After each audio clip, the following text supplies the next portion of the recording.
that we could utilize job demands analysis as marketing, and not just as marketing for more functional testing, but we can do it because it's going to drive more patients in. We have a better relationship with the employer. And I really love what you just said there, because you wouldn't be able to do what you said if you didn't have that relationship. Welcome back, Mike. It's nice to see you on this oddly sunny day, at least here, where it was absolutely a snowstorm just yesterday. How was the weather with you in the last 24 hours? Similar. It's nice. I think it's, spring feels like spring today, but I understand there's only 2 days of that and then some snow again. So, Okay. yeah, I haven't done the spring maintenance on my snowblower yet. Let's just put it that way. Hoping not, but be bad luck if I do, I'm sure. Well, there you go. Okay. Well, what I'd like to do is maybe I'm going to start off with a little provocative statement. I'm going to say that job demands analysis are a more effective marketing tool than paid Google ads. That's what I'd like to try and unpack today a little bit with your help. And I'm going to come at it from a little bit more of the, say, marketing side of things, but I'm going to tap into your expertise on the actual implementation of the job demands analysis side of things. So so in this section here, we'll talk a little bit about what are your marketing possibilities, and then we'll really just kind of dive into what the job demands analysis is, and then how it would actually work as a marketing tool, and then we'll dive in a little bit deeper into the job demands analysis process again, and sort of coming back and always sort of tying it back into this sort of marketing angle, and then we'll sort of dive into your expertise a little bit and sort of talk about a real world example, but all of it kind of revolving back around to this idea that a job demands analysis can in fact bring more patients into your clinic. So not talking about like building a functional testing program, but literally driving more patients into your stuff. Does that kind of make sense where we're trying to go in? It does. I'm really, really intrigued and interested to see how you unpack the Google AdWords. So you've got my attention. Okay. Well, so what I was thinking about was marketing, which is one of the things that you and I talk about, and we talk about with our team, and in sort of doing looking at different marketing methods. And I thought, okay, what is the best marketing method out there? And as it turns out, word of mouth. So studies are indicating that 20 to 50% of purchase decisions are based on word of mouth.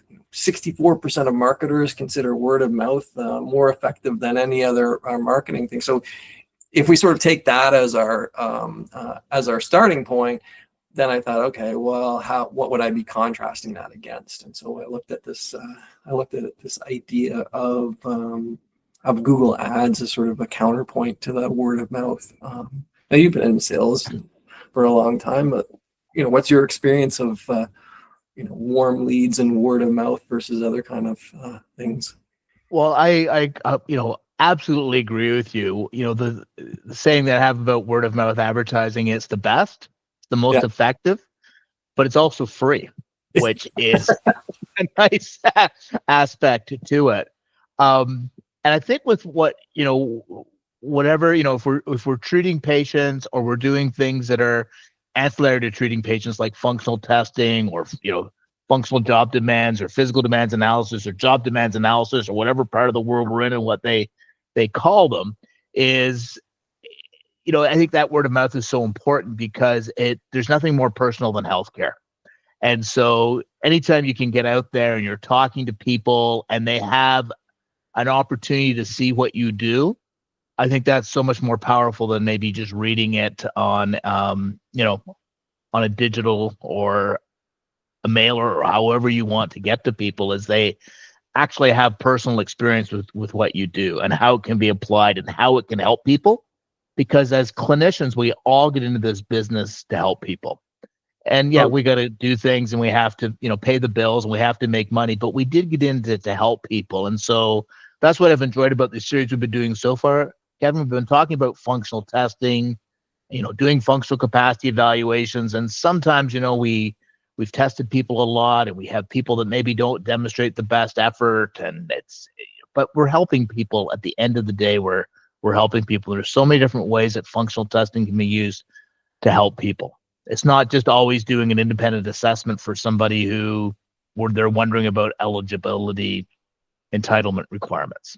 right. Okay. So let's circle back or keep keeping on this idea of the marketing piece. And when I think about marketing really now, what I'm thinking about is this idea of word of mouth. And if I'm hearing you correctly, and which I really like, because I hadn't fully investigated this idea of word of mouth, but really it is that sort of in-person connection. And so we can already see one contrast between the Google ads and the in-person event. And so really what we're trying to do with the job demands analysis is talk to people in person, and I really liked your idea that you, by meeting and talking to people, you can really show them what you're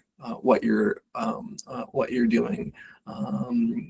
So can you just expand or tell us a little bit more about maybe start with what is a job demands analysis? Because that's really the service I want to talk about today, and not any other services, but just the job demands analysis. So tell us, what is that service? Well, I think without getting too deep into it yet, we maybe we'll maybe unpack that as we go along. But one of the, I think, the most significant issues that exist out there is when people are able-bodied and they're doing whatever they want to do, is they overestimate what their abilities are. I think in one of the previous conversations we had, we talked about, taking somebody into your clinic and putting 50 pounds in a crate and asking to lift it because they think they can lift 50 pounds easily. And in some cases, they may not be able to lift 50 pounds. So when people are doing what they want to do, they overestimate what they're able to do. At the same time, they tend to overestimate how difficult their job is. So and then you end up with this gap. And then when people are injured, they tend to underestimate what they're safely able to do. And you end up with this wide gap between what is real and objective and what is perceived. So kind of at its essence, a job demands analysis, a physical demands analysis, a functional job description is just objectively measuring the essential or the bona fide occupational requirements of the job. So it's measuring. We would be doing that in at the workplace, correct? At the workplace. And there's something you said with advertising, the word of mouth, that really just stuck with me, that Kevin, as well, is if you talk to people that are responsible for getting people back to work, whether that be a union representative or a insurance company or a claims manager or the individual themselves, very few people will refute that a physical demands analysis or job demands analysis, they all agree that it's useful. Okay. But when you go and start chatting with people, depending on who you talk to, is typically it's between 5% and 20% of the jobs in an organization has somebody done a job demands analysis or a physical demands analysis. Okay. Right. And so there's a great opportunity to there's an untapped market there of doing work. If we're just looking at things from a business perspective, there's a great opportunity to do things. But I think it's that personal, as you mentioned, that personal touch of going out there and then seeing what that job demands analysis is able to achieve.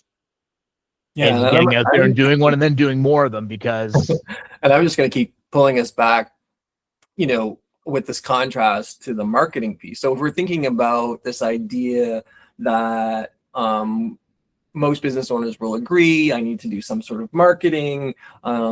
If I look at doing Google ads, then I might be trying to then I'm talking about cost per click, and I have to buy keywords, right? And those keywords can be like $10 a click kind of thing. So you might be looking at a budget of like $800 a month for your Google ads, just as a conceptual idea. So we're already thinking about that as as an outlay. And then what we're trying to do with all of our marketing is reach our ideal customer. And the cool thing that I started thinking about with the job demands analysis is that the job demands analysis is for my ideal customer, because I'm thinking about doing job demands analysis at a workplace that's full of people who could potentially be my customer, but are already kind of fitting that ideal customer. So it's like my marketing is going to exactly the right place, which is every marketer's dream in terms of what's going on. And then the cool part is that instead of spending that $800 a month, is that you actually could be getting quote unquote paid to do your marketing. Yeah. So, if we start thinking about it in that kind of framework, like where would you start? Where would you? So I'm a clinic owner. I'm sitting in my clinic. How do I? What's my first step, Mike, to getting that job demands analysis? Well, we talked a bit about this the last time, Kevin, as well as how I started my business, which grew to be a fairly large business, was simply by going out and visiting workplaces. But how did you find that? How did you find which workplace to go to? How did you figure that out? I just asked my patients. You asked my patients. Right. Remember, we asked the patients where they worked.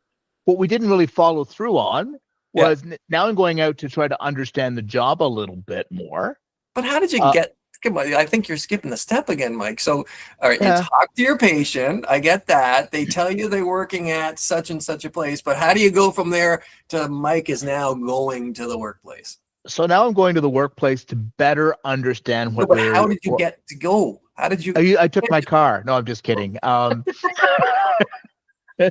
didn't walk. You know me. I'm a pretty lazy guy.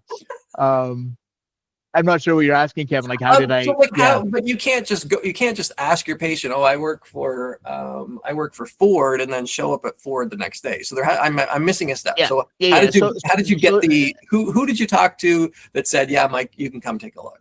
Yeah. So typically I was asking them who their supervisor was. That was usually my entry point is, who do you report to? I'd like to understand what your job is so I can do a treatment program. Or I can understand your job better so I can do a better treatment program.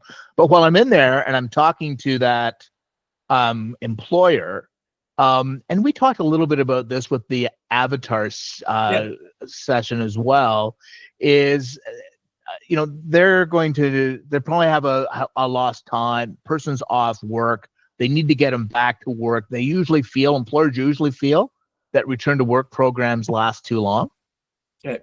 The way to understand and to use objective testing, we talked about testing the individual the last time. Now we're talking about testing the job. Good, bad, or ugly, here's what the essential demands of the job are. And whether you're 6'4" like you are or 5'4" like I am, we're going to have to do the same job. So can I just stop you there again? So Mike, did you, I don't know, I heard this term, which I thought was interesting the other day. Was this more like an informational interview kind of thing that you said, look, I'm treating your patient. Can I just come and talk to you a little bit about their job? You didn't go in right away with, I'm going to do a formal job demands analysis. You started with started really. Is that fair? Yeah. Just started with that. And then they're saying, well, when can Kevin come back to work? Well, I can measure what Kevin's able to do safely, but in order to match that up, I need to know what he does on his job. Like, how receptive were they to just the idea of just the conversation, not even the analysis? Like, how open were they to the conversation? Really open to the conversation. Like, okay, well, what would you need to do? it's the same type of equipment that I use for testing them in the clinic to see how much they can lift and push and pull. I'm just going to come in and actually measure this. Well, that sounds like it's, and then there's obviously lots of questions. Well, how long is that going to take? Well, it's going to take me a couple of hours probably to collect the information. Is it going to be really disruptive to the workplace? No, it isn't. So there was obviously those conversations that came along.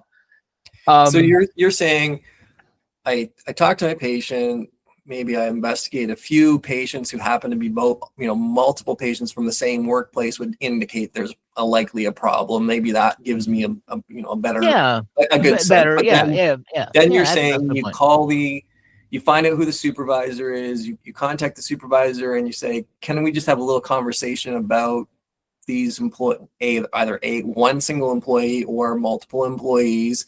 Just want to talk and see if, we could talk about the work. Like in that conversation, before you've even pitched the idea of job demands analysis, like what goes on in that conversation? The very first conversation where you kind of pick up the phone and you say, hey, I'm working at this rehab company. I'm treating X patient. Like, how does that conversation go? I think just like you've been saying it, Kevin, it's not much more complicated than that. Like, hey, I'm seeing so and so. I know he works at your plant. I'd like better understand his or her job so I can provide the best rehab program so they can come back to work quickly. I wasn't really often trying to sell, like if look at that, for trying to sell a job demands analysis at that time. It was just very much I want to do what's best for your worker, my patient.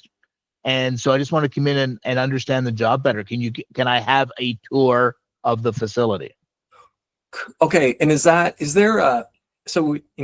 I'm looking for a hook, which I mentioned to you earlier about the Google ads, like was for the employer, because you're really, that first phone call is just getting you in the door. Like you're really literally trying to get in the door in this particular. I'm trying to get in the door, literally. You're trying to physically get in the door. Is it just was it have a tour to see what the job is? Was that enough? Is that kind of the hook that you needed? They were okay with that. They were okay with that. That's a non-threatening opportunity. Non-threatening situation. I want to do this. I'm not trying to sell you anything at that point in time. I'm trying to provide you with value. When I'm there and they start to ask questions, then is, well, when can they come back? Well, there's two key things that I need to know. I need to know what Bob's able to do safely, and I need to know how demanding the job is. Okay. And if we just stop you there, like worst case, at the end of that, you never go back for whatever reason, but we've actually done some marketing. You know what I mean? Like we've actually seen the facility. We've met at the very least we've met with the supervisor, but we've very likely met with multiple other people at the same time. So even in a fail situation, we can still put a W beside that. Is that a fair? Because I'm kind of paint the worst case scenario, right? Like I don't want to always say that every single employer that you as a rehab provider go to is going to turn into $1 million in your pocket. Let's be realistic, right?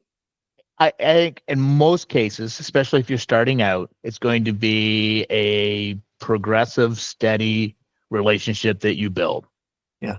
The supervisor is going to be interested in getting the individual back to do some type of work, whether it's their regular work or their modified work.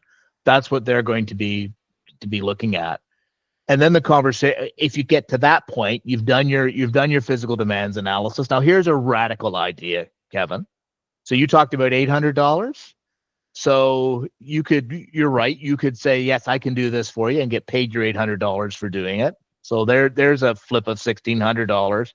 But I would even challenge, if you just did the darn thing at no cost, that's going to have a better return than your $800, because now you've been in there and they can see what it looks like. So not saying you have to give work away, but even if you gave it away, I think that's even more powerful than your $800 Google Ads. I think in our business class we might call it like a loss leader. Is that what we're calling that one? Could be a loss leader. Could be a loss Could be a leader. loss leader. But now I think what's interesting is that maybe we can remove the loss bit because we counter that, and that's kind of what I was like. That's good, Mike. I like this a lot because we can counter that with this idea that we would have been spending money, potentially $800 a month, just because that's been the figure that we've been working with, into Google Ads. So instead of investing that money here, you're investing that money into your, like, who in my clinic is going to do this though, Mike? Like am I paying, who am I going to be paying to go out and do this service? Well, it's probably good. I mean, there's a variety of people that could do it. Really depends on the makeup of your clinic. It could be a physical therapist, could be a chiropractor, could be an occupational therapist, could be an exercise physiologist or kinesiologist. It's probably that if you have this sort of structure in your clinic, it's probably that exercise physiologist or kinesiologist or somebody like that who's been working with the patient. And like, I mean, I'm sort of getting off topic a little bit, but those people, we could say, are maybe underutilized. Would that be a reasonable statement? I'm not trying to paint all these people, but like, would that be a reasonable statement that some of those people are not working to their full potential in the clinics? That's you're making me stick my neck out a little bit on that, but that's been my experience where people would be underutilized either from a skill perspective. They have the skills to go out and do this. It's what they've it's something that they're excited to do. It fits with their aptitudes to do that. And then within the clinic, they're waiting for the next patient to come to them from the physical therapist or the chiropractor, or that person who's seen them initially because of pain. And now that the pain is either gone away or subsided, now they're moving to a functional testing therapeutic exercise portion to get back to the way they were before they had that pain. Yeah. I mean, and I guess what the conceptual idea that I'm interested in trying to push forward here is that if we reframe the way that we look at things, it can change our habits. And so if we reframe that trip to the employer and frame it as a marketing exercise, it really changes our perspective of why we're there, what the potential benefits are when we start thinking again, coming back to the idea that an employer that's already been sending you patients is very likely a source of other patients. And so a visit there is very likely going to lead to more patients coming into your clinic. It's going to lead to more patients coming into your clinic. If we're looking at, we were going to do a Google Ads to try to sell a job demands analysis, what could be more targeted? So actually, Mike, I didn't even want to go there. Okay. I actually wanted to take it as much as you and I are trying to sell functional services, I just wanted to think about it even from the perspective of just driving more patients into my clinic. Not thinking about trying to sell, not trying to add another service to my okay. Not even trying to add functional testing, not trying to sell functional testing using Google Ads, but literally, how do I get more patients in the door? And then that's where I was looking at. I was saying, okay, well, how do I get more patients? One way is I could, do Google Ads. What if we looked at marketing in a different way, did different kind of marketing? In this case, marketing via the job demands analysis and how that could actually work. So let's assume that we get through that first one. We go there. They give us a tour. We meet a few people. We come back. Like, what would you recommend doing next? Like, you've met with the supervisor, you kind of pitched your few ideas about things, and like most conversations, it's kind of sitting there. Like, what would your next follow-up be with the employer, and who might you want to be talking to in addition to the supervisor?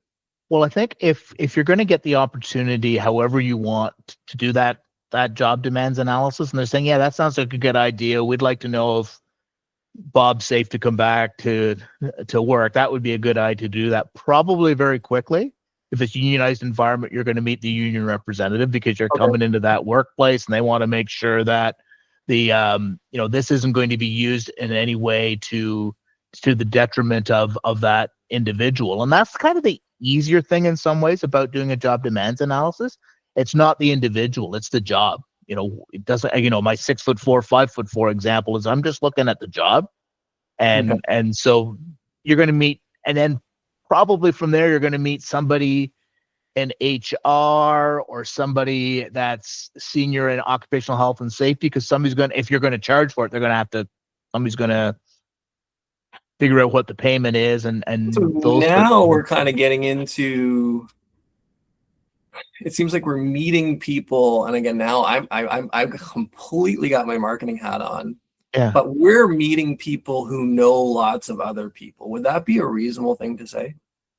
Well, there's going to be yes. So the first thing is, even if I go into that workplace and I have a good interaction with that individual, from a marketing perspective, now I've got a reference. I've got a testimonial. I can talk to anybody else. You love the testimonial, Mike. You're always bugging me for the testimonial. Don't believe. Well, I've done the sales side of this for a while. Don't believe me. How many? You don't. We're not. But it's easy to be perceived as a used car salesman. Like, let me get you into this PDA today, sort of thing, right? You don't need to believe me. You could, here's somebody else you can talk to about the treatment programs I did, or where sounds like we're going to head now, are the different services. Because again, we're trying to help people. Like, I'm trying to help Bob come back to work, union representative. I'm just trying to make sure this is safe.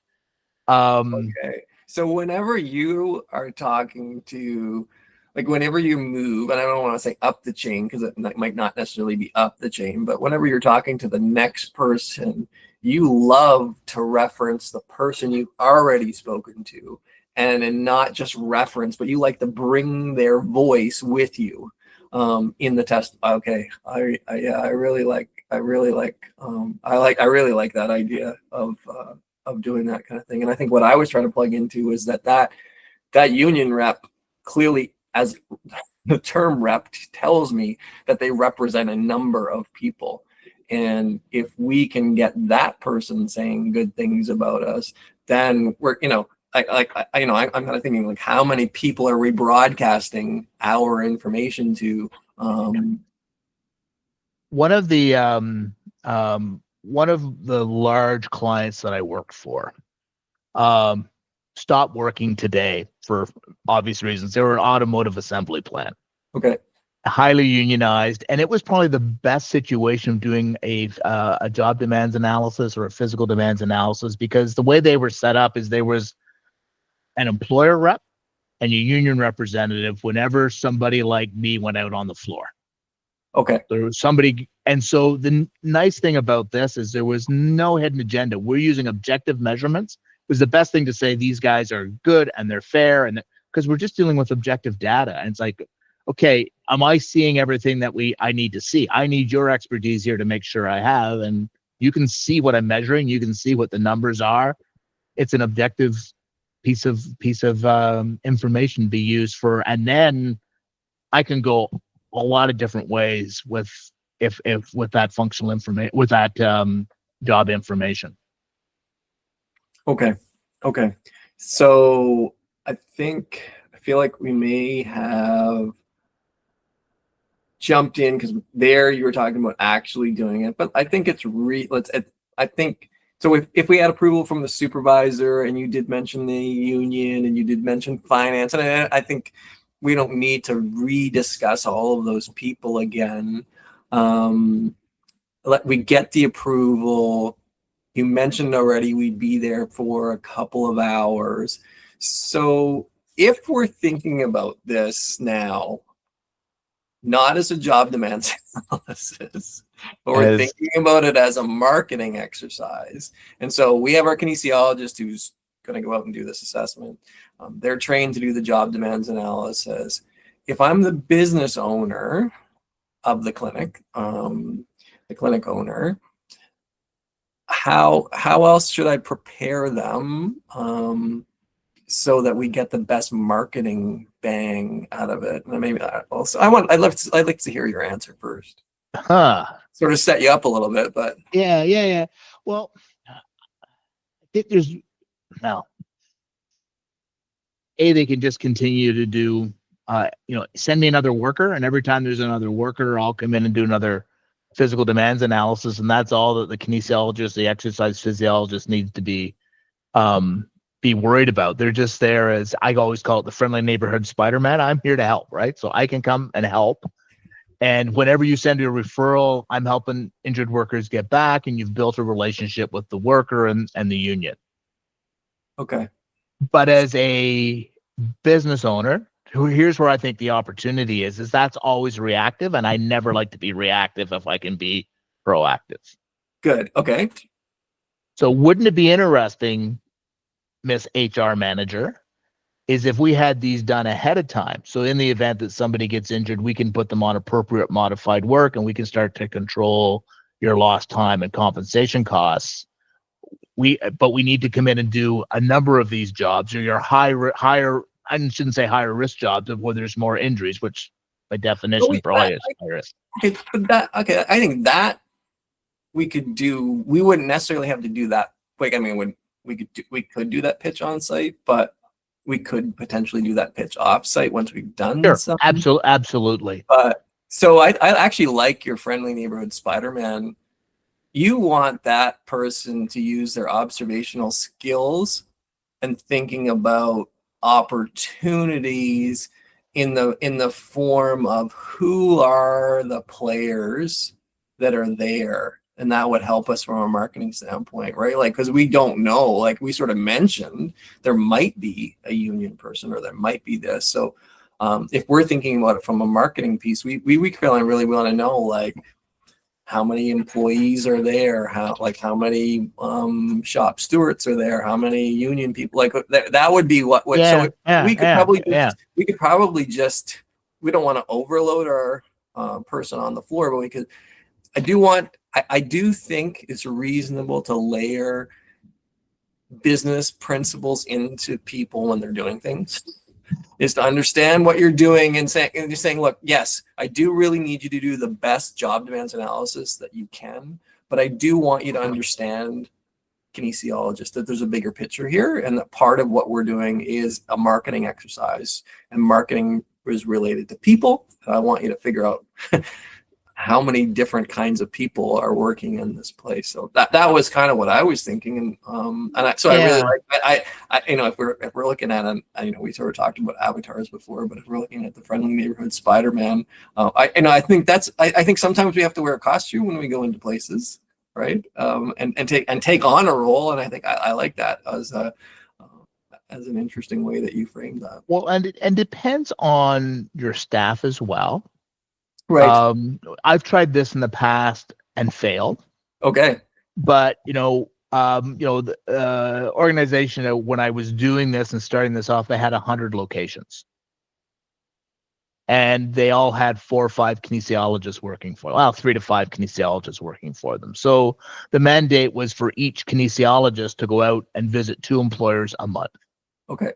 And if you do that, you can see how that would probably grow the business. But if we made it too business oriented, then people just not everybody liked to sell or felt they liked to be selling. Yeah. So that's where my friendly neighborhood Spider-Man. I just need you to go out there, and what I didn't do a good job, and you did, is I just need you to be aware and look around. How many different jobs are there? Who were the different people that were there? That information comes back, and somebody who's more, it's your job to sell. Maybe I'm the business owner. Now I can follow up and say, hey, Kevin was out. He did a physical demands analysis. He noticed some other jobs there too. Would there be some interest in us coming out and talking to you about completing those jobs? Well, why would I want to do that? I only do these when people are injured. Well, we can look at this as a way to prevent people from having injuries. We could train people how to do the jobs differently to reduce the risk of them having an injury. It could be ergonomic. Like, there's a whole bunch of things that can go, but not turning everybody into a salesman. Keeping people as friendly neighborhood Spider-Man. I really, like, and now as we're kind of, I'd like to come to kind of a wrap, like not quite a wrap up, because I'd like to do maybe one real world example. Like, do you have an example? I know you talked a little bit there about the auto plant. Do you have do you remember a time where the sort of job demands analysis process? I'm hoping more patients in your clinic versus like more and more testing, but maybe a story in either direction. More patients in the clinic. Sorry, I think the more patient, I think having a relationship with the employer that drove more patients to your clinic is kind of what I'm thinking. Is a story I'm hoping to get. Yeah. So probably one of my favorite, and it made me a hero in my clinic. I was now at this point, I was managing a clinic, and really close to me, where my clinic was a Cadbury chocolate plant. Oh. So it started off where they had a difficult case, and somehow we got asked first and foremost to do a physical demands analysis, a job demands analysis. That was our entry point, because they needed this for the workers' compensation board and get people back to work. So going in and doing that to kind of solve that issue, and all the things we just talked about, it was pretty political. There was a union person there. There was all these sorts of things. The side benefit was every time I went in to do some work, I got a whole big box of chocolate that I brought back to the staff. So that made it. I don't think you can do this anymore, but we used to always measure stuff on how much free stuff we could get. Oh.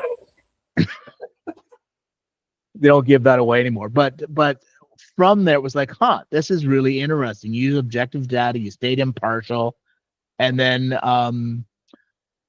the patients used to come and see us. And because we were only 10 or 15 minutes away, we could actually have people go back to work on a modified basis and come for the treatment program during their normal work day. So somehow I was able to convince the powers that be that if somebody worked an 8-hour day, they could spend 6 hours working on modified duties, and the other 2 hours they could come and do their rehabilitation program as they progressed along. And that worked really well. The union was very supportive of that, because the person was getting better, but they're also getting better with the support of the employer. They weren't going on before work or after work. They were working their normal day and then able to go home, see their family at night, and not turn an 8-hour day into a 10 or 11-hour day.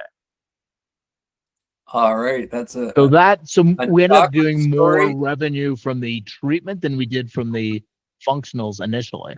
Yeah, and that's really, I think, really what I wanted to do today was show that job demands analysis could be that we could utilize job demands analysis as marketing, and not just as marketing for more functional testing, but we can do it because it's going to drive more patients in. We have a better relationship with the employer. And I really love what you just said there, because you wouldn't be able to do what you said if you didn't have that relationship. Like, you can't have people on modified things if you don't start building that relationship. And if we think about marketing, it's really all about strengthening relationships, and we're thinking about building trust, and all of those things.